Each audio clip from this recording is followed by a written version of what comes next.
जंगल टूटने से गांव वालों ने राहत की सांस ली और अघोरा विजयी मुस्कान लिए हुए धीरे धीरे कदमों से वहां से चला गया।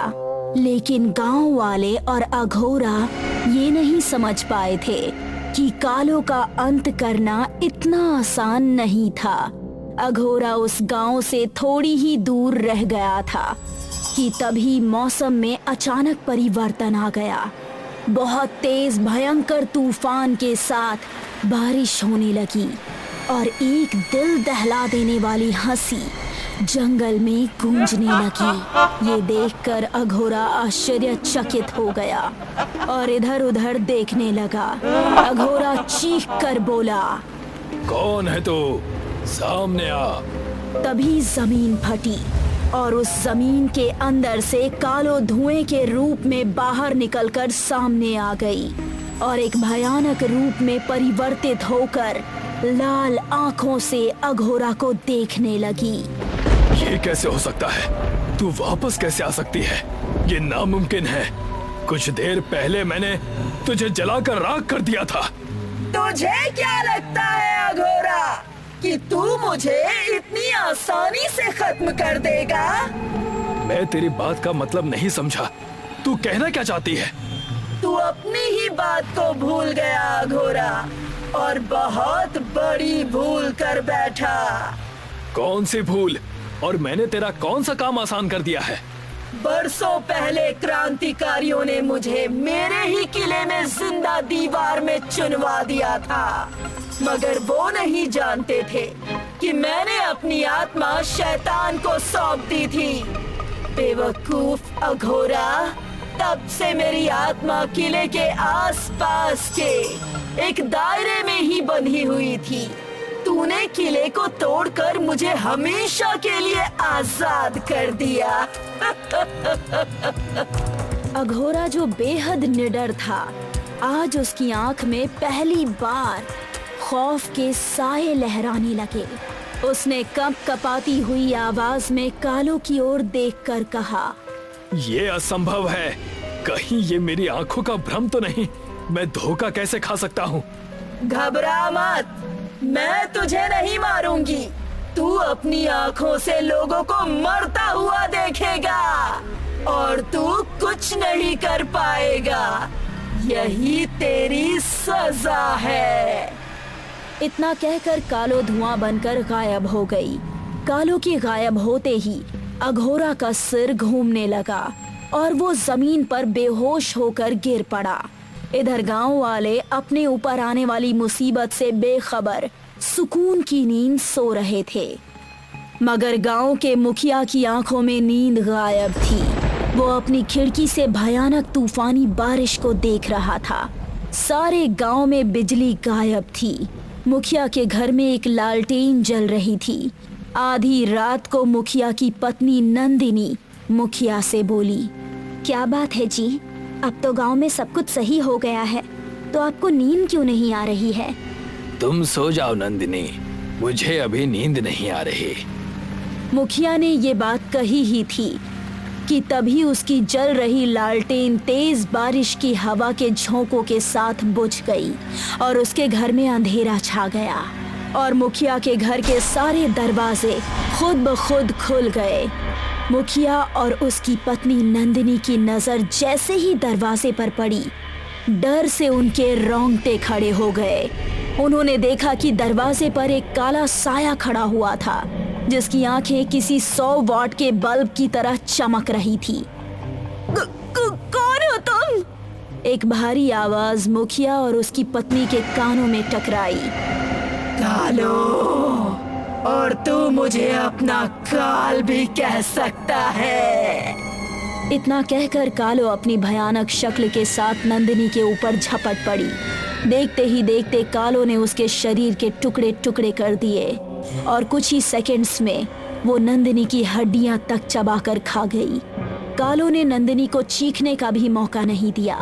कालो एक भयानक हंसी हंसने लगी।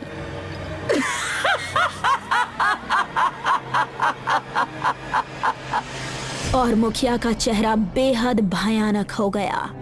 तेरी पीढ़ियों ने मेरा साथ दिया है मुखिया।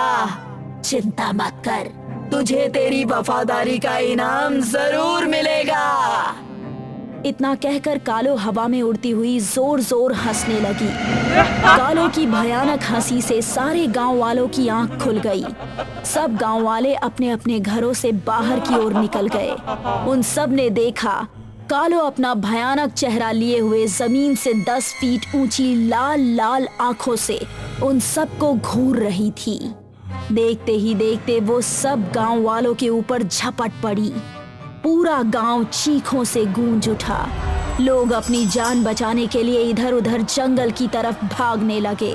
कालो के हाथ में जो भी व्यक्ति आता, कालो उसकी हड्डियां तक चबा जाती। गांव वालों की चीख की गूंज अघोरा के कानों में भी सुनाई दे रही थी, मगर वो चाहकर भी उठ नहीं पा रहा था। तभी अघोरा के कान में उसकी गुरु की आवाज टकराई। अघोरा ने अपनी आंखें खोलकर देखा तो उसने सामने खड़े हुए अपने गुरु को पाया। अघोरा को अब अपने शरीर में ताकत महसूस होने लगी थी। गुरुजी, ये कैसे संभव हो सकता है? आप तो बहुत दूर हिमालय की पहाड़ियों में तपस्या में लीन हैं गुरुजी। मैं भले ही तुमसे दूर हूँ अघोरा, लेकिन मत भूलो मैं अपनी दिव्य दृष्टि से तुम्हारी एक एक हरकत को देख सकता हूँ। गुरुदेव, मुझसे बहुत बड़ी भूल हो गई। मुझे लगा था कि मैंने कालो को खत्म कर दिया है, लेकिन वो दोबारा वापस आ गई, बेहद शक्तिशाली बनकर। उसे रोकना होगा अघोरा। आज की रात अगर उसे नहीं रोका गया तो कुछ ही देर में वो सारे गांव वालों को मारकर पूरी मानवता पर कहर ढा देगी। मत भूलो, उसकी आत्मा शैतान के पास है। वो बेहद शक्तिशाली है। इस गांव का मुखिया गद्दार है। उसकी पीढ़ियां हमेशा से कालो की वफादार रही हैं।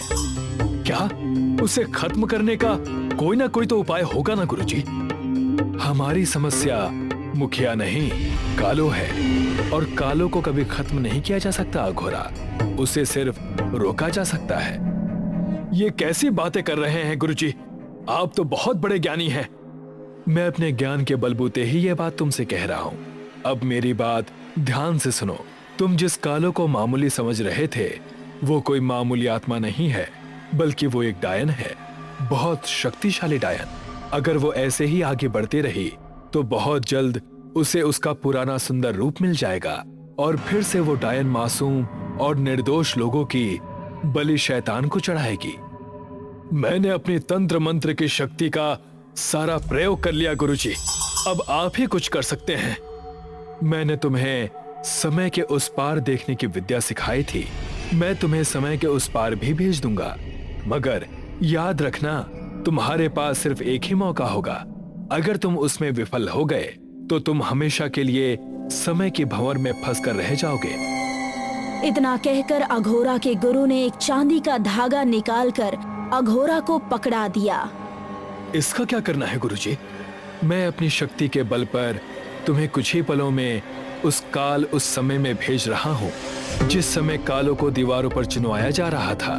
जब तुम उस समय में पहुंच जाना तो बगैर देरी किए इस चांदी के धागे को कालों के गले में डाल देना। याद रखना, तुम क्रांतिकारियों को दिखाई नहीं दोगे, लेकिन कालो तुम्हें देख सकेगी। कालो उस वक्त अपने सुंदर रूप में होगी। वो तुम्हें अपने आंसुओं के जरिए पिघलाने की कोशिश करेगी, मगर उसके सुंदरता देखकर तुम पिघल मत जाना। जैसे ही तुम ये धागा उसके गले में बांधोगे, अपने समय में लौट आओगे। कहकर गुरु ने मंत्र पढ़ना शुरू कर दिया और देखते ही देखते रोशनी की किरण चमकने लगी और उस रोशनी की किरण ने एक गोल आकार के द्वार का रूप ले लिया। जैसे ही वो अंदर गया, उसने अपने आप को उस काल में पाया, उसी जगह पर पाया। उसने देखा एक सुंदर स्त्री को दीवार में जिंदा चुनवाया जा रहा था और बहुत से क्रांतिकारी हाथ में मशाले लिए हुए गुस्से से उस स्त्री की ओर देख रहे थे। अघोरा उस स्त्री के पास पहुंच गया। उसने देखा कालो की आंखों में बेबसी के आंसू थे। वो अघोरा से बड़ी मासूमियत से बोली, मुझे बचा लो, मैंने कोई जुर्म नहीं किया। मगर अघोरा के दिमाग में कालो का भयानक चेहरा आ गया। अघोरा ने बगैर देरी किए वो धागा कालो की गर्दन में बांध दिया। अचानक अघोरा ने खुद को फिर से उसी जंगल में अपने समय में गुरुदेव के सामने खड़ा हुआ पाया। अघोरा और उसके गुरुदेव चलते हुए गांव की ओर आ गए। कालो का खंडर कुछ समय पहले जो टूटकर गिरा था, अब वो खंडर वहां पर दोबारा बन गया था। कुछ गांव वालों की आधी खाई हुई लाशें वहां पर पड़ी थी। कालो अब दोबारा अपने खंडर में कैद हो चुकी थी और शैतान का पुजारी मुखिया गायब हो चुका था। रात के ठीक 12 बजे दिव्यांश और मनीषा बाबा भैरवनाथ के ठीक सामने खड़े थे। बाबा आंखें बंद किए कोई विधि कर रहे थे और उनके 2 शिष्य उनके दोनों साइड खड़े हुए थे। बाबा भैरवनाथ की जय हो। सुनकर बाबा ने अपनी आंखें खोली और दोनों को देखकर बोले, बैठो, कहो क्या परेशानी है? बाबा, हमारी शादी को 2 साल गुजर चुके हैं, लेकिन अभी तक हम संतान होने की खुशी से महरूम हैं। तुम दोनों से काल देवी नाराज है। तुम्हें उनको प्रसन्न करने के लिए एक विधि करनी पड़ेगी। जी बाबा, बताइए हमें क्या करना होगा? तुझे एक रात तक एक पैर पे खड़े होकर तपस्या करनी होगी और तेरे पति को पूरी रात हवन कुंड के सामने बैठकर आंखें बंद किए मेरे द्वारा बताया गया मंत्र जाप करना पड़ेगा। ठीक है बाबा, हम करेंगे। ठीक है, मैं अभी सारा प्रबंध करवाता हूँ। कहकर बाबा ने अपने दोनों शिष्यों को इशारा कर दिया। कुछ ही देर में दृश्य ये था कि दिव्यांश हवन कुंड के सामने बैठा हुआ था और मनीषा एक पैर पर हाथ जोड़े खड़ी थी। दिव्यांश, अपनी आंखें बंद करके सुबह तक बिना रुके वो मंत्र पढ़ना जो मैं तुम्हें तुम्हारे कान में बताऊंगा। और मनीषा, तुम भी आंखें बंद किए एक ही पैर पर खड़े होकर वो मंत्र सुबह के 5 बजे तक पढ़ती रहना। दोनों एक साथ बोले, जी बाबा जी, हम जरूर करेंगे। लेकिन याद रहे, अगर आंखें खुली तो तुम्हारा फिर कुछ उपाय नहीं हो पाएगा और सारी उम्र निसंतान रहोगे। सुनकर दोनों डर गए। नहीं बाबा, हम अपनी विधि पूरी किए बिना आंखें नहीं खोलेंगे। सुनकर बाबा के मुंह पर रहस्यमयी मुस्कान आ गई और उसके शिष्यों ने मनीषा और दिव्यांश के कानों में मंत्र फूंका। उसके बाद दोनों आंखें बंद किए हुए मंत्र जाप करने लगे। बाबा ने अपने दोनों शिष्यों को इशारा किया और फिर वो मनीषा के पास गए। उन्होंने मनीषा का मुंह दबाया और उसको उठाकर अंदर गुफा में ले गए, जहां एक डरावनी दिखने वाली चुड़ैल तैयार खड़ी थी।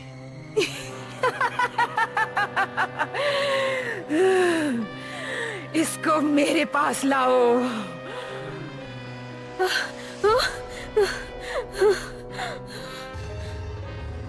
चुड़ैल ने मनीषा के सर पर हाथ रखा और देखते ही देखते वो बिल्कुल मनीषा के जैसी दिखने लगी।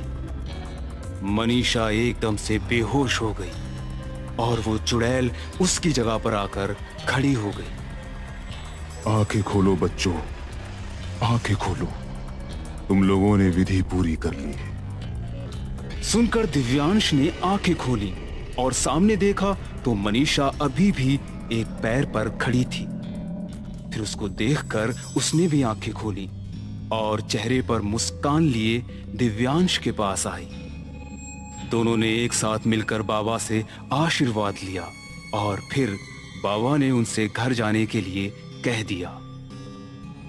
ठीक 9 महीने के अंदर मनीषा मां बनने के लिए तैयार थी, लेकिन उसका पेट देखकर दाई अम्मा भी हैरान थी। उन्होंने इससे पहले किसी का पेट इतना बड़ा नहीं देखा था। जिस रात उसको डिलीवरी पेन शुरू हुआ, दाई अम्मा उसके कमरे में गई। कुछ देर बाद जब दरवाजा खुला तो दाई अम्मा के चेहरे पर अजीब सा डर नजर आ रहा था। क्या हुआ दाई अम्मा? तुम्हारी बीवी ने 5 बच्चों को जन्म दिया है। सुनकर दिव्यांश को भी अजीब लगा, लेकिन अब तक निसंतान होने की वजह से उसको खुशी भी हुई। रात के 12 बजे जब सब सो रहे थे तो मनीषा अपने एक बच्चे को उठाकर जंगल की तरफ लेकर जाने लगी। उसको इस टाइम अकेला जाता देख वहां से गुजर रहे एक आदमी ने उसको देख लिया। इतनी रात गए इस बच्चे के साथ कहाँ जा रही हो? इस पर मनीषा ने कोई जवाब नहीं दिया और अपने रास्ते चलती रही। वो आदमी उसका पीछा करने लगा और मुस्कुराते हुए बोला, चाहो तो तुम मेरे साथ चल सकती हो, मेरा घर एकदम खाली है। ये सुनकर मनीषा ने अपने कदम रोक दिए और उसकी तरफ पलटकर मुस्कुराने लगी। तो चलो। मनीषा ने उसको गुस्से भरी निगाहों से देखा और चुड़ैल वाले भयानक रूप में आ गई। नहीं नहीं नहीं नहीं नहीं। वो आदमी चिल्लाया और चुड़ैल ने उसके मुंह पर तेज धार नाखूनों से हमला किया। इस हमले से वो जमीन पर गिर पड़ा और अगले ही पल चुड़ैल ने अपने बच्चे को जमीन पर रखा और उसके कान में एक मंत्र फूंका। मंत्र फूंकते ही बच्चा भी भयानक दिखने लगा और चारों हाथ पैरों से उस आदमी की तरफ बढ़ने लगा। बचाओ बचाओ बचाओ। जैसे ही उठने को हुआ बच्चे ने उसका पैर पकड़ लिया और उसकी टांग में अपने दांत काट दिए। वो जमीन पर गिर गया और उस छोटे से दिखने वाले बच्चे ने उसके शरीर से मांस की एक एक बोटी चबा डाली। दरवाजे की आवाज सुनकर दिव्यांश की आंख खुल गई। उसने देखा तो कमरे में मनीषा और एक बच्चा गायब था। इतने में दोबारा दरवाजे की आवाज आई और वो उसे खोलने चला गया। सामने उसको गांव के मंदिर के सिद्ध बाबा खड़े नजर आए। बाबा, आप यहाँ? तुझ पर बहुत बड़ा खतरा मंडरा रहा है। तेरी बीवी की जगह एक चुड़ैल तेरे घर में आके रह रही है। बाबा, ये आप क्या कह रहे हैं? बता कहाँ है वो और कहाँ है उस चुड़ैल के 5 बच्चे? बाबा, मेरी आंख खुली तो वो कमरे में नहीं थी और मेरा एक बच्चा भी अपनी जगह से गायब है। वो बच्चा आज अपनी जिंदगी का पहला शिकार करेगा। एक इंसान को मारकर उसका मांस खाएगा। सुनकर दिव्यांश बेहद डर गया और बोला, बाबा, मुझे कुछ समझ नहीं आ रहा है। अब मैं इस परेशानी से कैसे निकलूंगा? कल रात फिर से वो अपने दूसरे बच्चे को लेकर निकलेगी। उसको उसी समय खत्म किया जा सकता है। तू उसको शक भी मत होने देना कि तुझे सब पता है। इतना कहकर बाबा ने उसको कुछ समझाया और फिर चले गए। दिव्यांश ने बाबा की कही बात मानी और चुड़ैल को खबर नहीं होने दी कि वो उसके बारे में सब कुछ जानता है। रात के टाइम दिव्यांश आंखें बंद करके बेड पर पड़ा रहा। 12 बजते ही चुड़ैल ने अपने उसी बच्चे को गोद में उठाया और फिर कमरे से बाहर निकली। दिव्यांश भी दबे पांव उसके पीछे पीछे हो लिया। चुड़ैल ने दरवाजे के सामने पहुंचकर एक फूंक मारी और दरवाजा खुल गया। लेकिन सामने सिद्ध बाबा को खड़े देख वो चौंक पड़ी और अपने भयानक रूप में आकर बोली, हट जा बुढ़े, वरना तुझे खत्म कर दूंगी। सुनकर बाबा ने अपने कमंडल से पानी निकालकर उस पर छींटा मारा। पानी के छींटों से उसका शरीर जलने लगा और वो जमीन पर गिरकर तड़पने लगी। वो बच्चा भी उसकी गोद से छूट गया और वो बहुत ही भयानक दिखने लगा। बच्चे और चुड़ैल का भयानक रूप देखकर दिव्यांश की चीख निकल गई और वो भागकर बाबा के पास पहुंचा। इसको शक्तियां उस रात तुम्हारे द्वारा की गई विधि से प्राप्त हुई थीं। तुम ही इसको खत्म कर सकते हो। नहीं, मैं ऐसा नहीं होने दूंगी। कहकर वो दिव्यांश पर झपटी और उसके सीने पर चढ़कर बैठ गई। दिव्यांश उससे खुद को छुड़ाने की कोशिश करने लगा, लेकिन वो अपने तेज नाखूनों से उसके चेहरे पर और शरीर पर खरोंचे लगाने लगी। दूसरी तरफ उस बच्चे ने भी बाबा के ऊपर हमला बोल दिया था, लेकिन बाबा खुद को संभालते हुए बोले, दिव्यांश, जो मंत्र तुमने उस रात पढ़ा था उसको उल्टा पढ़ो और जब तक पढ़ते रहो तब तक ये खत्म ना हो जाए। नहीं नहीं। सुनकर दिव्यांश अब उस मंत्र को उल्टा पढ़ने लगा जो उसने उस रात को पढ़ा था। चुड़ैल ने दिव्यांश को और उस बच्चे ने बाबा को बहुत नुकसान पहुंचाया, लेकिन दिव्यांश जोर जोर से उस मंत्र को पढ़ता रहा तो इससे उन दोनों की शक्ति खत्म होती रही। आखिरकार वो चुड़ैल बहुत ही कमजोर हो गई और जमीन पर गिर पड़ी। वो बच्चा भी बेजान हो गया, उसके शरीर ने हरकत करना बंद कर दी। दिव्यांश और बाबा दोनों मिलकर उन दोनों की लाश को बाहर लेकर गए और कार से पेट्रोल निकालकर उनमें आग लगा दी। फिर दिव्यांश बाबा के साथ भैरवनाथ के पास पहुंचा। बाबा को देखते ही भैरवनाथ अपनी जगह से उठ खड़ा हुआ। तू यहाँ कैसे आया? तूने बहुत लोगों की जिंदगी खराब कर ली भैरवनाथ। अब इस गांव को छोड़कर चला जा, वरना तेरा हाल मैं क्या कर सकता हूँ तुझे पता है। बाबा की बात सुनकर तांत्रिक अपने दोनों शिष्यों के साथ वहां से भाग गया। फिर बाबा उसकी गुफा में गए जहां मनीषा बेहोश पड़ी थी। बाबा ने कुछ मंत्र पढ़कर उसके माथे पर हाथ फेरा तो वो उठ खड़ी हुई और सामने दिव्यांश को पाकर कस के उसके गले लग गई। बाबा, हमारे बाकी के 4 बच्चों का क्या होगा? क्या वो भी शैतानी बच्चे हैं? नहीं, अब उस चुड़ैल का असर खत्म हो चुका है। अगर उन बच्चों में से कोई इंसानी मांस चख लेता तो वो हैवान बन सकते थे, लेकिन अब डरने की कोई बात नहीं है। तुम दोनों अपने 4 बच्चों के साथ खुशी खुशी रहो। सुनकर दोनों खुश हो गए और फिर बाबा का आशीर्वाद लेकर अपने घर को चल दिए।